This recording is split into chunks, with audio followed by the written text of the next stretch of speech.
Cerita diawali dengan seorang pemuda yang tengah mencari sebuah ruangan untuk bertemu dengan seseorang. Tampak pemuda ini sedikit kebingungan mencari ruangan yang dimaksud hingga akhirnya ia menemukannya. Kemudian ia segera memencet bel. Seseorang dari dalam bertanya, "Apakah kau Sejin? Silakan masuk." Kemudian Sejin pun masuk dan film baru dimulai. Di dalam ruangan tampak Sejin tengah bingung melihat pemandangan sekitar. Ia masih ragu apakah tindakan yang ia ambil ini benar atau justru salah. Karena ternyata Sejin di sini untuk mendaftar menjadi pemain di dalam film biru yang cukup panas. Pria yang tak disebutkan namanya ini orang yang mengcasting Sejin. Kemudian ia meminta Sejin untuk bangun dan memperlihatkan tubuh indahnya di depannya. Karena memang seperti itulah prosedur untuk casting menjadi pemain di film biru yang cukup panas. Dengan ragu-ragu Sejin pun menuruti perintah dari orang tersebut, mulai dari membuka bajunya hingga celananya. Hingga saat ini kita masih belum tahu apa dasar yang membuat Sejin melakukan hal ini. Karena tampak dari raut wajah Sejin kelihatannya ia terpaksa melakukan ini untuk melengkapi sesuatu atau karena sebuah kewajiban. Tak puas dengan celana dalam yang masih dipakai oleh Sejin, ia pun meminta Sejin untuk melepaskan celana dalamnya hingga memperlihatkan tubuhnya tanpa busana dan benang sehelai pun. Kemudian pria itu segera mengecek tubuh Sejin apakah ada cacat atau tidak, karena inilah prosedur dalam mereview sebuah tubuh. Dan Sejin pun hanya bisa pasrah dengan semua ini. Setelah selesai proses mereview tubuh, Sejin pun disuruh menunggu hingga tibalah seseorang dari luar yang entah siapa. Ternyata pria tua ini merupakan salah satu karyawan di perusahaan itu. Ia berkata bahwa semua gay itu hampir sama saja, kelihatan ganteng di foto namun saat ketemu nauzubillah. Ya kurang lebih samalah kayak kita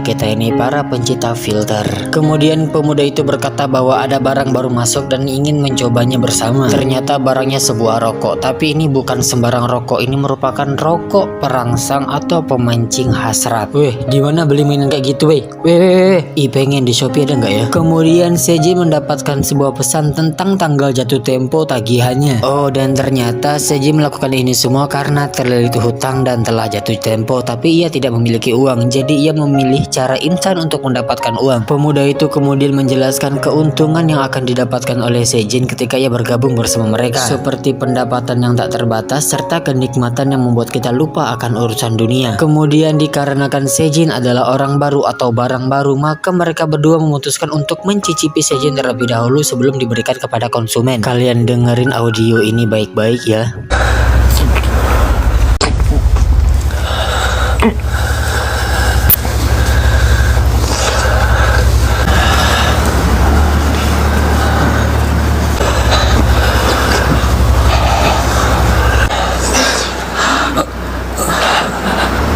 Sudah cukup, singkat cerita mereka pun selesai mencicipi tubuh Sejin. Udah jangan terlalu dibayangin, ntar kalian nafsu malah gak ada tempat pelampiasan lagi, aku gak tanggung jawab loh ya. Kemudian pria itu memberi nama samaran untuk Sejin yaitu Billy. Dan Sejin pun tampak cukup pasrah dengan nama tersebut, entah apa artinya dan tujuan dari nama itu. Kemudian mereka sedang mempersiapkan sebuah acara penyambutan dengan mempersiapkan beberapa buah-buahan dan juga lilin serta minuman-minuman yang bikin kita jadi mabuk. Ketika Sejin bertanya mereka sedang ngapain, mereka pun menjawab ini adalah sebuah acara penyambutan karena Sejin merupakan anggota baru di keluarga ini. Dan terlihat mereka sedang berdoa dan menyembah buah-buahan itu. Keesokan harinya Sejin melihat ada seorang pemuda tampan di lokasi itu. Pemuda tersebut tampak sedang dibaluri dengan minyak dan mereka meminta Sejin untuk melakukan hal yang sama. Dan ternyata mereka tengah melakukan sesi fotografi atau pemotretan untuk sampul di aplikasi. Mereka mengambil beberapa foto yang dirasa menarik untuk pelanggan.